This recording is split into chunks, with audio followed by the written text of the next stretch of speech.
What's up, y'all? Hey, good morning. I'm here at a local church, and today during the services we're going to be telling some stories in another building.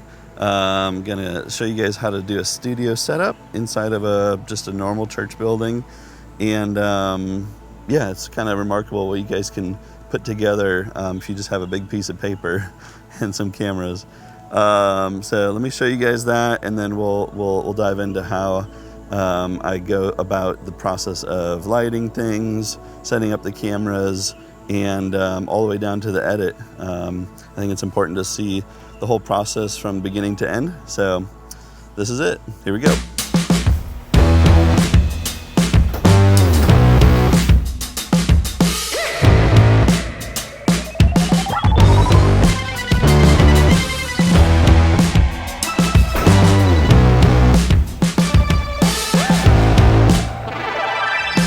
All right, y'all, so we're in the church. Let me just show you guys around and just show you what we got going on. I'm just going to kind of explain what we're going to do here.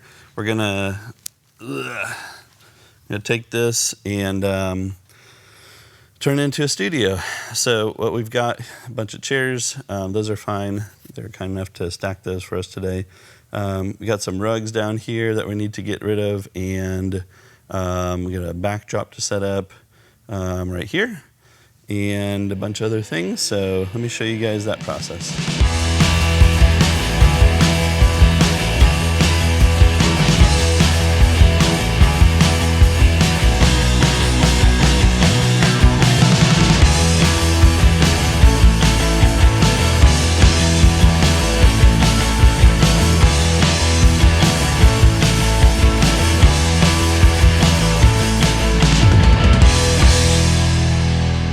Guys, we have got this thing dialed in, and yeah, check it out. Looks a lot different now. We've got the white paper backdrop back there. It's just held up by a little stand, and yeah, really cheap option. Paper rolls go for $100, $200, and the stand's roughly, I don't know, $50. You've got a chair, obviously, but it's really cool. You can, the reason we're doing such a narrow backdrop here is because in Photoshop, you can expand the edges. I'll show more on that in a little bit in the video, but it's a really cool technique. Basically, you're creating a cyc wall on each side over there and over here, just using Photoshop afterwards. But as long as they fit in the middle between these two edges here, you're okay. You can edit that out. Everything on the right and on the left is going to disappear. Let me talk about the lighting. The first most important thing of every shoot is the lighting. We've got two. It doesn't really matter what lights we use, but two softbox lights. These are the Aperture light domes, great soft boxes. We've got this is a boom mic right here, and then on this side we've got another light, and that's just the hair light or the kicker light or whatever you want to call it. But basically, it just lights up the back of them, makes it so they pop out a little bit more. And again, these lights don't. The type of lights don't matter. It's more about where you put them. So notice on this one, we've got this one about at a 45 degree to the chair. So it's diagonal and it's behind. And the angles for these, I won't step on the white so I don't get it dirty, but the angles for these matter as well. So a 45 and a 45. I'm going to go over here. So if you look at the positioning of these lights, they're all at a 45 to the chair. And that basically gives you a nice kind of cinematic, some would call it Rembrandt lighting sort of setup. And that basically gives a shadow to part of the face and a light to the part of the face. And that creates a lot of depth, which looks cinematic. It's really another word for cinematic is just depth. So there's, yeah, two lights here. The other thing I will say, it doesn't matter what lights you use, but use your most powerful light right here because it's going to be shining on them, and you want to control that the most. You want to be able to put a lot of output out of that one. Second most powerful light, go with this guy right here. This is lighting up the backdrop. It's creating no shadows, and you can control that a lot too. That's important so you don't get like a grayish or a dark white background. You can get a pretty white if you want it. Or you can go dark, whatever. Done that too. But you have control. And then this one doesn't matter as much. The kicker light, the hair light, that one's just going to be, you don't need much output on that one to get it to do its thing. So really simple, 3 lights. What else? We've got, let me just show you the audio setup over here. So for audio, we've got a Zoom F3. This is a 32-bit audio recorder. Very, very cool. Love this thing, and it's really, I would call it intuitive. But basically what we got here is a boom pole. The microphone at the end has a little fuzzy thing on it. Some people say you don't need a fuzzy thing on inside. I sometimes leave it on just because if you'll notice, you got a lot of air ducts in buildings, and sometimes that air gets pushed, not in this case, but sometimes it gets pushed right on the microphone, and that creates wind. So I'd just leave the fuzzy thing on inside. It never hurts, and that way if they bump it with their head, it's a softer landing, because that sometimes happens. But yeah, just coming right to this F3, and really, really slick setup. There's no volume knobs. It's, very easy. Can't really mess it up. But yeah, we got some headphones here. This is the basic setup. I'll go into the camera positioning next, and just because we have this one staged right now, let me just show you. So we've got this camera looking over here. Let me just hit record. So we've got this camera over here. This is going to be the side angle. Notice how you've got a lot of the glowy kind of stuff happening because of these lights here. This lens does have a filter on it, so you're going to get a little bit of a glow, which I kind of like. It just kind of makes it more interesting instead of just a black backdrop. But I'm trying to, the goal for this one right now is to get it so I don't see any of this or that, just black. So that's that shot. The center shot, we're going to set it up in a minute, but it's going to be just straight on. It's going to be a 24 millimeter lens. That way we can get a nice wide and we can punch in. One of my goals for every shoot is to have 4 camera angles with 2 cameras.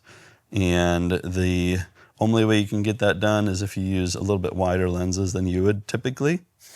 And so we've got a 24 millimeter on a crop sensor camera in the front, which is basically a 35. And so you set that back enough, and that doubles as your crop in and out. So when you're recording in 4K, you can crop into 200%, and it, as long as you deliver it in HD, you're going to be able to use that angle, that second crop in angle. So we're getting 2 angles here, and then usually the same thing over here. I found that, a 55 on a crop sensor camera, this is a 55 millimeter lens here, will give you an 85 sort of full frame look, and that's wide enough to punch in and out of as well if you put it far enough away. So 4 angles or 4 cameras with 2 cameras, that's the goal. Multiplying your angles just by framing a little bit wider than normal. The other benefit, and this is a little extra credit thing here.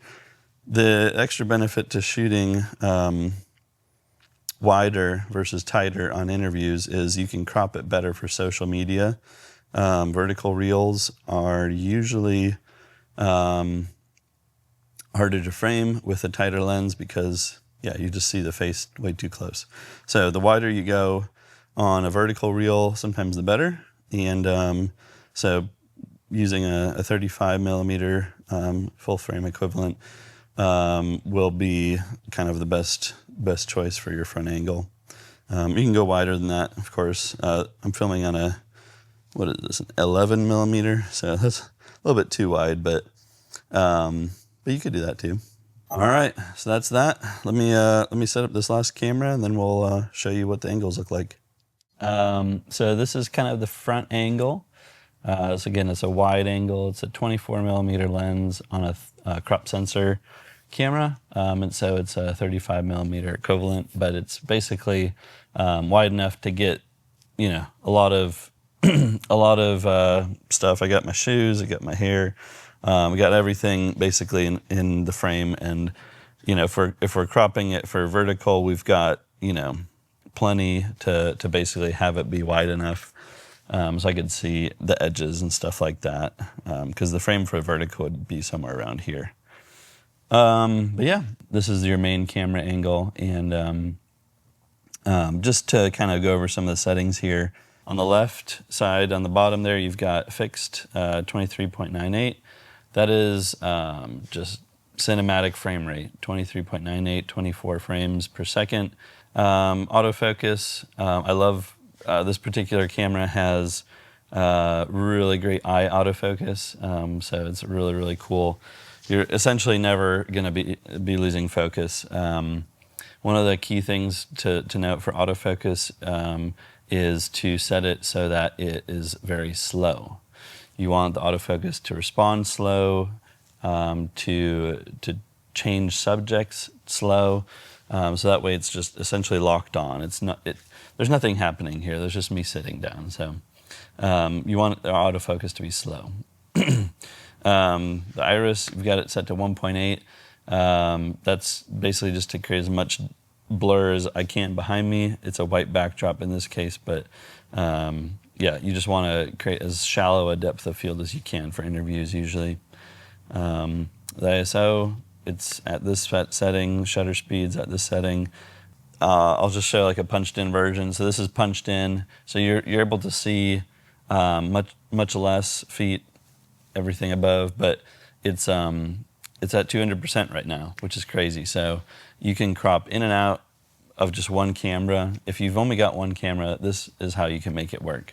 You can just crop in and out, and yeah, as long as you're delivering in HD, it doesn't matter. You can still technically have it at the right resolution if it's at 200% or less. So 150% zooming in is fine too. But yeah, anywhere from 100 to 200 is fine to crop into. But yeah, it gives you two different looks. The background, if you'll see, it's pretty crazy what you can do in Photoshop these days. I'm able to, my hand is disappearing right now because I'm able to make it look like I'm in a psych wall, which is basically just a white wall, is the name for it. And it's just, yeah, a staple in many studios, but you got to rent one. Usually if you're gonna, most places don't just have a psych wall. So you'd have to rent one, and you'd have to get the people there.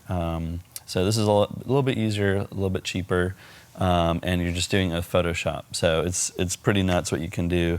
Obviously you've got some shadows over here that aren't gonna carry over because, yeah, it's just the way the backdrop works. But I don't know, it looks pretty convincing. So it's a psych wall on a budget. Again, the lighting for this, real quick, just this light right here is going to be the key light, and that's creating the light right here on my face, nice and even. Again, I've got it at a 45-degree angle for my face and about a 45 up. So it's 45 over to the side, 45 up. This light over here, I've got it so it's just lighting up the backdrop here. You can see shadows if I go like this, but that's just creating a nice even backdrop light. And I can control it to make it brighter or darker. And then over here I've got just the kicker light. This is the hair light. This is gonna give bald spot shines on people, so make sure your subject isn't bald. If they are, make sure you soften it as much as you can. But you're still going to get a little bit of a shine. But yeah, this for women, especially for females, this is definitely going to be a really helpful thing because it just makes their hair pop out, and it really gives some dimension to their shoulders, and just keeps them off of the backdrop a little bit. It'll give you a little bit of light here on the side. So that's the technical stuff. One of the things that I find nice too about this in a experience setting is when you have somebody coming in who's never told their story before. It can be kind of nerve-wracking, and so one of the things I like to do is just create a mood, create an atmosphere that's not. I mean, obviously a studio setting is a little bit more high production, so you kind of have to just get them over the nerves of like, oh my gosh, it's such a high production, we got to say it just right. But I think one of the key things that you can do is just from the beginning connect with them, distract them, pray with them, basically get their mind off of everything that's happening here, camera and gear-wise, and just make it focused on, let's tell your story. Let's focus on you and God, your relationship.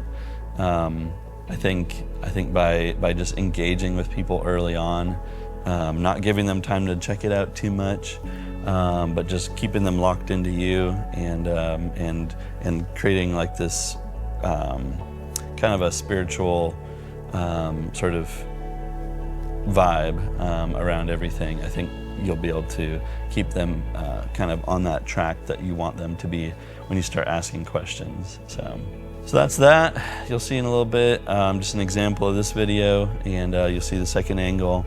But it's really cool to be able to tell these stories. I think one of the most impactful things for me has just been people with similar stories being able to connect and be encouraged by those people that we're sharing on screen. And I think the more you can do, the better, because there's so many different types of stories out there. Everybody's unique, and yeah, everybody has a testimony to tell. They might not think it's crazy or special or whatever, or even they might not even be super emotional while they're telling it, but that's not the point. The point is telling your story. And I think the more you can do to encourage that in your church, the better. I've seen a lot of amazing feedback from people in church when they're watching people's videos, and just really, it creates a spirit of authenticity, creates a spirit of just boldness, and it's infectious. People want to tell their story after they've seen somebody else tell their story. It's encouraging. So good luck to you. Let me know if there's any other questions you guys have, but I will see you in the next video.